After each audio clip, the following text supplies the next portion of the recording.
जय Hind. Preamble of the constitution के बारे में अपन पढ़ रहे थे। इससे पिछले वाले सेशन में sovereign, socialist, secular, democratic, republic, इन 5 की टर्म्स के बारे में अपन ने बात की थी। आज अपन आगे के कुछ की टर्म्स के बारे में बात करेंगे। देखो, सबसे पहला की टर्म है आज जस्टिस, न्याय। और जैसे ही हम इस टर्म के बारे में सुनते हैं हमारे दिमाग में कोर्ट कचहरी वाली इमेज आती है, लेकिन प्रीएम्बल में जिस जस्टिस की बात की गई वो हमारे इमेजिनेशन से थोड़ा सा अलग है। प्रीएम्बल बात करता है जस्टिस के 3 डायमेंशंस की। पहला पॉलिटिकल जस्टिस, दूसरा इकोनॉमिक जस्टिस और तीसरा सोशल जस्टिस। और हमारे कॉन्स्टिट्यूशन में बहुत सारे ऐसे प्रोविजंस हैं जो इंश्योर करते हैं पॉलिटिकल, इकोनॉमिक और सोशल जस्टिस। पॉलिटिकल जस्टिस की अगर बात करें तो हमारे कॉन्स्टिट्यूशन में है आर्टिकल 326 यूनिवर्सल अडल्ट सफरेज। हमारे कॉन्स्टिट्यूशन में 1 पर्सन 1 वोट का प्रिंसिपल है। कोई आदमी गरीब हो, अमीर हो, किसी भी धर्म, किसी भी समुदाय से हो, सबके वोट की वैल्यू सेम है। माइनॉरिटीज को प्रोटेक्ट करने के लिए बहुत सारे कॉन्स्टिट्यूशनल सेफगार्ड्स हैं। डिस्क्रिमिनेशन को प्रिवेंट करने के लिए बहुत सारे कॉन्स्टिट्यूशनल सेफगार्ड्स हैं। और ये सब मिल के इंश्योर करते हैं पॉलिटिकल जस्टिस। बट सिर्फ पॉलिटिकल जस्टिस से काम नहीं चलता, या सिर्फ इकोनॉमिक या सोशल जस्टिस से काम नहीं चलता। मान लो किसी आदमी को आपने 1 पर्सन 1 वोट दिया हुआ है, लेकिन वो भूखा है, गरीब है, तो 1 पर्सन 1 वोट के बहुत ज्यादा मायने नहीं रह जाते। ट्रू सेंस में जस्टिस इंश्योर करने के लिए पॉलिटिकल के साथ साथ इकोनॉमिक और सोशल जस्टिस भी इंश्योर करना पड़ेगा। और हमारे कॉन्स्टिट्यूशन में बहुत सारे डीपीएसपीज हैं जो इंश्योर करते हैं economic justice. Eradication of poverty, equal pay for men and women, right to work, equitable distribution of resources वगैरह वगैरह। ऐसे बहुत सारे डीपीएसपीज हैं जो कि बात करते हैं वेलफेयर स्टेट एस्टेब्लिश करने की, जो कि एंश्योर करते हैं इकोनॉमिक जस्टिस। और सोशल जस्टिस की अगर बात करें तो fundamental rights, for example article 17 abolition of untouchability social justice का पार्ट है। और सोशल जस्टिस एंश्योर करने के लिए हमें लिबर्टी, इक्वलिटी, फ्रेटर्निटी वो भी एंश्योर करना पड़ेगा, तब जाके ट्रू सेंस में जस्टिस दे पाएंगे हम लोगों को। अच्छा, सोशल और इकोनॉमिक जस्टिस, इन दोनों के कॉम्बिनेशन को बोला जाता है डिस्ट्रीब्यूटिव जस्टिस। डिस्ट्रीब्यूटिव जस्टिस, और डिस्ट्रीब्यूटिव जस्टिस का मतलब है just allocation of resources. Just allocation of resources, society में बेनिफिट्स और बर्डन्स को किस तरह से शेयर किया जाएगा, वो डिस्ट्रीब्यूटिव जस्टिस का पार्ट है। जॉब्स में प्रमोशंस, पॉलिटिकल लेवल पे सीट्स में रिजर्वेशन, फ्री एजुकेशन, गरीबों के लिए बहुत सारी स्कीम्स, ये सब डिस्ट्रीब्यूटिव जस्टिस का पार्ट है। ये सारे अफर्मेटिव एक्शंस हैं जो पिछड़े हुए लोग हैं उनको बराबर लाने के लिए। और ये जो आइडिया है जस्टिस का, पॉलिटिकल, इकोनॉमिक और सोशल जस्टिस, ये अपन ने लिया रशियन रिवॉल्यूशन से। इनकी बात पहली बार हुई रशियन रिवॉल्यूशन में, और वहां से अपन ने ये आइडिया अपने प्रीएम्बल में लिया। एक बार फटाफट से लैंग्वेज देखते हैं और फिर आगे चलेंगे। देखो, justice, the term justice in the preamble embraces 3 distinct forms: social, economic and political, secured through various provisions of fundamental rights and directive principles. Social justice क्या होता है? Social justice denotes equal treatment of all citizens without any social distinction based on caste, color, race, religion, sex and so on. जब society में हर citizen को equally treat किया जाए, कोई डिस्क्रिमिनेशन ना हो based on caste, colour, race, religion, sex and so on, तो सोशल जस्टिस मिलता है। It means absence of privileges being extended to any particular section of the society. किसी एक सेक्शन ऑफ द सोसाइटी को कोई privileges नहीं मिलने चाहिए, and improvement in the conditions of backward classes SC, ST, OBC and women. जो पिछड़े हुए लोग हैं उनकी कंडीशन को इंप्रूव करने के लिए जब हम कॉन्स्टेंटली काम करते हैं तो सोशल जस्टिस मिलता है। आगे economic justice. Economic justice denotes the non discrimination between people on the basis of economic factors. Economic factors के बेसिस पे लोगों के साथ में भेदभाव नहीं होना चाहिए। It involves the elimination of glaring inequalities in wealth, income and property. कोई बहुत ज़्यादा अमीर है, कोई बहुत ज़्यादा गरीब है, ये जब तक रहेगा तब तक ट्रू सेंस में इकोनॉमिक जस्टिस नहीं मिल रहा है।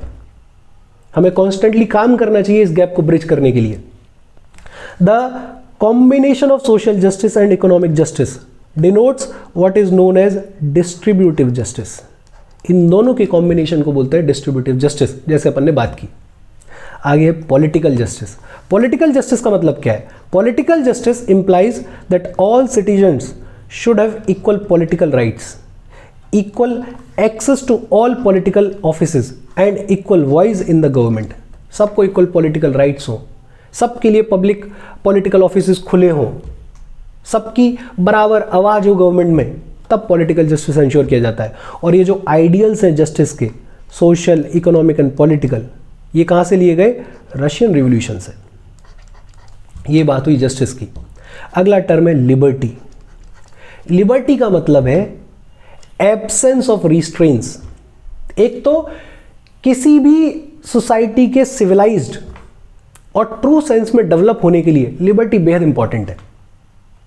रोक टोक ना हो, फ्रीडम हो लोगों को अपने विचारों को, अपने थॉट्स को, बिलीफ्स को एक्सप्रेस करने का, अपनी लाइफ को जैसे वो जीना चाहते हैं वैसे जीने का, जिस धर्म को, जिस भगवान को मानना चाहते हैं उसको मानने का।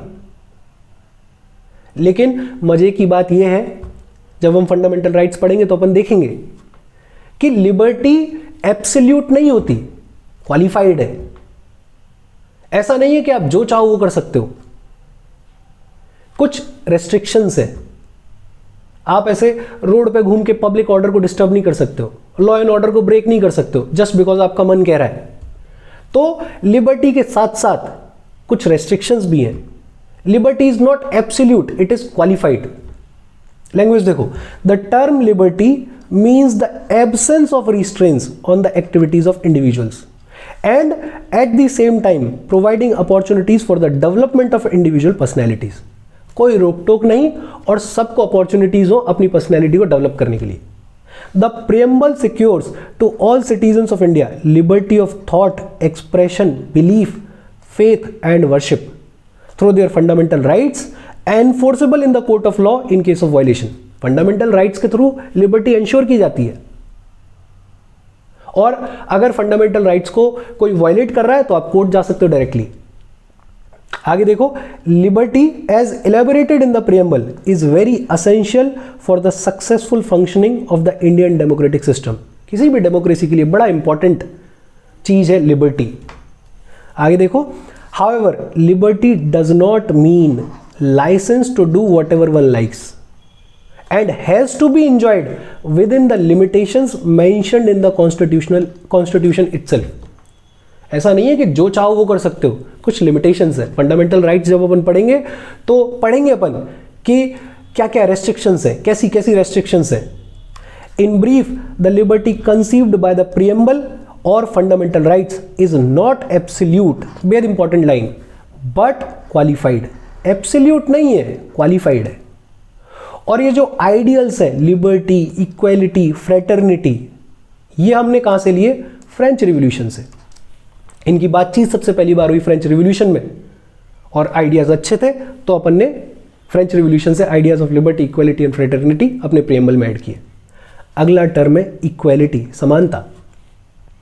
इक्वालिटी का बेसिक मतलब है कि किसी एक समुदाय को कोई स्पेशल प्रिविलेज ना हो, किसी ग्रुप के साथ में कोई भेदभाव ना किया जाए, सबको समान रूप से ट्रीट किया जाए, सबको समान अपॉर्चुनिटीज हो, लॉ सबके लिए समान हो, उसे बोलते हैं इक्वालिटी। और इक्वालिटी तीन तरीके की है, civic equality, political equality, economic equality. एक एक करके देखेंगे। देखो, the term equality means the absence of special privileges to any section of the society. अपन ने बात की कि किसी भी समुदाय को कोई स्पेशल प्रिविलेज नहीं होना चाहिए। And the provision of adequate opportunities for all individuals without any discrimination, बिना किसी भेदभाव के सबको बराबर अपॉर्चुनिटीज मिलनी चाहिए। The preamble secures to all citizens of India equality of status and opportunity. These provisions embraces 3 dimensions of equality. कौन कौन सी? Civic, political and economic. Civic equality क्या है? देखो, civic equality कैसे इंश्योर की जाती है? फंडामेंटल राइट्स है, article 14 equality before law, equal protection of law, कानून के सामने सब बराबर है। दूसरा article 15 prohibition of discrimination on grounds of religion, race, caste, sex और प्लेस ऑफ बर्थ। किसी के साथ में डिस्क्रिमिनेशन नहीं किया जाएगा on the basis of religion, race, caste, sex और place of birth. Article 16 equality of opportunity in matters of public employment, सबको बराबर अपॉर्चुनिटी मिलेगी in matters of public employment. Article 17 abolition of untouchability, जो so called caste system हमारे country में exist करता है, आज भी रियलिटी है, उससे रिलेटेड अनटचेबिलिटी के अबॉलिशन के लिए फंडामेंटल राइट है article 17। Article 18 abolition of titles, पुराने राजा महाराजा टाइटल्स नहीं लगा सकते, सब बराबर है, सब समान है। सिविक इक्वालिटी, कॉन्स्टिट्यूशन में पॉलिटिकल इक्वालिटी इंश्योर करने के लिए क्या है? देखो, पॉलिटिकल इक्वालिटी के लिए आर्टिकल 325 इलेक्टोरल रोल जो तैयार होता है, जो लिस्ट जब तैयार होती है इलेक्शंस के लिए, तो किसी को रिलीजन, रेस, कास्ट या सेक्स के बेस पे इन एलिजिबल नहीं ठहराया जा सकता। Article 325 no person is to be declared ineligible for inclusion in electoral rolls on the grounds of religion, race, caste और sex। आर्टिकल 326 अपन ने बात की है यूनिवर्सल अडल्ट सफरेज, 18+ सबको voting right. Civic equality, political equality और तीसरा है economic equality. बहुत सारे DPSPs की अपन ने बात की है, पॉवर्टी का इरेडिकेशन, मैन एंड वुमेन को equal pay, equitable distribution of resources, right to work वगैरह वगैरह। ये सब क्या इंश्योर करते हैं? Economic equality. वही बात कही गई, the DPSPs article 39 secures to men and women equal right to an adequate means of livelihood and equal pay for equal work. अगला है फ्रेटर्निटी, भाईचारा, ब्रदरहुड। इंडिया जैसे डाइवर्स कंट्री जहां पे इतने सारे धर्म हैं, समुदाय हैं, जातियां हैं, बोली भाषाएं हैं, इतने डिफरेंट कल्चर के, रेस के लोग रहते हैं, वहां पे फ्रेटर्निटी, ब्रदरहुड की बेहद इंपॉर्टेंस है और हमारी फंडामेंटल ड्यूटी है to promote harmony, to promote brotherhood. और हम भाईचारे की बात सिर्फ नेशनल बाउंड्रीज के विद इन ही नहीं करते, इंटरनेशनल पीस को प्रमोट करना भी हमारी ड्यूटी है। तो वर्ल्ड लेवल पे भाईचारे की बात करते हैं हम, और ऐसे डाइवर्स कंट्री में जब सेंस ऑफ ब्रदरहुड आएगा तो दो चीजें अश्योर की जा सकती हैं। एक तो डिग्निटी ऑफ द इंडिविजुअल, ये जो धर्म के बेसिस पे, जाति के बेसिस पे, जेंडर के बेसिस पे डिस्क्रिमिनेशन किया जाता है, अगर सेंस ऑफ फ्रेटर्निटी होगा, सेंस ऑफ ब्रदरहुड होगा, तो ये डिस्क्रिमिनेशन कम होगा, खत्म होगा। और दूसरा unity and integrity of the nation. Diverse और इतने बड़े कंट्री के लिए बेहद इंपॉर्टेंट है कि ब्रदरहुड बना रहे। लैंग्वेज देखो, fraternity means sense of brotherhood. The constitution promotes this feeling of fraternity by a system of single citizenship. आप किसी भी स्टेट में क्यों नहीं रहते हो, सिर्फ एक ही सिटीजनशिप है, Indian citizenship. Also, the fundamental duties, Article 51A, say that it shall be the duty of every citizen of India to promote harmony and the spirit of common brotherhood amongst all the people of India, transcending religious, linguistic, regional or sectional diversities. Fundamental duty है हमारी to promote harmony and spirit of common brotherhood. The preamble declares that fraternity has to assure two things. दो चीजें assure करती है fraternity. क्या? पहला dignity of the individual और दूसरा unity and integrity of the nation. और ये पता है अपने को कि ये जो टर्म है इंटीग्रिटी, ये ऐड किया गया by 42nd constitutional amendment act of 1976। KM. Munshi drafting committee के एक मेंबर हुआ करते थे। इन्होंने कहा the phrase dignity of the individual signifies that the constitution not only ensures material betterment and maintain a democratic setup but it also recognizes that the personality of every individual is sacred। कि सिर्फ material betterment की बात नहीं की गई है, एक इंसान की डिग्निटी को, उसकी इज्जत को बचाना और बनाए रखना वो भी जिम्मेदारी है हमारी। आगे देखो, this is highlighted through some of the provisions of the fundamental rights and directive principles of state policy which ensure the dignity of individuals. Fundamental rights है, डिस्क्रिमिनेशन को प्रिवेंट करते हैं, एक तरह से एक इंडिविजुअल की डिग्निटी को प्रोटेक्ट करते हैं। डीपीएसपीज है, human conditions of work, equal pay for man and women वगैरह वगैरह, ये सब क्या इंश्योर करते हैं? Dignity of the individual. Fundamental duty, further the fundamental duties article 51A also protect the dignity of the women. कैसे? By stating that it shall be the duty of every citizen of India to renounce practices derogatory to the dignity of women, and also makes it the duty of every citizen of India to uphold and protect the sovereignty, unity and integrity of India। और ये जो phrase है unity and integrity of the nation, ये psychological और territorial दोनों dimensions की बात करता है। Article 1 of the constitution India को डिस्क्राइब करते हुए कहते हैं India as the union of states. आजकल बड़ी बहस चल रही है इस पे। Article 1 of the constitution describes India as the union of states to make it clear that the states have no right to secede from the union. States को कोई राइट नहीं है यूनियन से अलग होने का, implying the indestructible nature of the Indian union. इसके बारे में अपन डिटेल में पढ़ेंगे जब अपन आर्टिकल 1 से लेकर आर्टिकल 4 तक पढ़ेंगे। It aims at overcoming hindrances to national integration like communalism, regionalism, casteism, linguism, sectionism and so on। जो भी ऐसी चीज़ें हैं जिनके बेसिस पे लोगों के बीच में कॉन्फ्लिक्ट हो सकता है, उन सबको हमें रिड्यूस करना है, ख़त्म करना है। आगे है सिग्निफिकेंस ऑफ द प्रीएम्बल, और डे 1 से अपन ये बात कर रहे हैं कि अगर किसी को जानना है कि कॉन्स्टिट्यूशन किन प्रिंसिपल्स पे काम करता है तो प्रीएम्बल को पढ़ लो। किसी को अगर जानना है कि हमारे कॉन्स्टिट्यूशन मेकर्स कैसा देश बनाना चाहते थे तो प्रीएम्बल को पढ़ लो। हमारे कॉन्स्टिट्यूशन की बेसिक फिलॉसफी है प्रीएम्बल, और वही सब कहा गया। लैंग्वेज देखो, the preamble embodies the basic philosophy and fundamental values political, moral and religious on which the constitution is based. It contains the grand and noble vision of the Constituent Assembly and reflects the dream and aspirations of the founding fathers of the Constitution। Constitution makers, हमारे freedom fighters का जो vision था इस देश को लेकर, उसको reflect करता है हमारा प्रीएम्बल। कुछ लोगों की बात की गई है। Sir Alladi Krishnaswami Ayyar constituent assembly के मेंबर थे। इन्होंने प्रीएम्बल के लिए कहा the preamble to our constitution expresses what we had thought or dreamt so long। हमने जैसा देश बनाने का सपना देखा था वो रिफ्लेक्ट करता है प्रीएम्बल। के.एम. मुंशी कहते हैं preamble is the horoscope of our sovereign democratic republic. Pandit Thakurdas Bhargava constituent assembly के मेंबर थे, और इन्होंने कहा the preamble is the most precious part of the constitution. सबसे प्रेशियस पार्ट है हमारे कॉन्स्टिट्यूशन का। और पंडित ठाकुरदास भार्गव तो यहां तक कह देते हैं कि it is the soul of the constitution, it is the key to the constitution, it is a jewel set in the constitution, it is a proper yardstick with which one can measure the worth of the constitution. बहुत तारीफ की।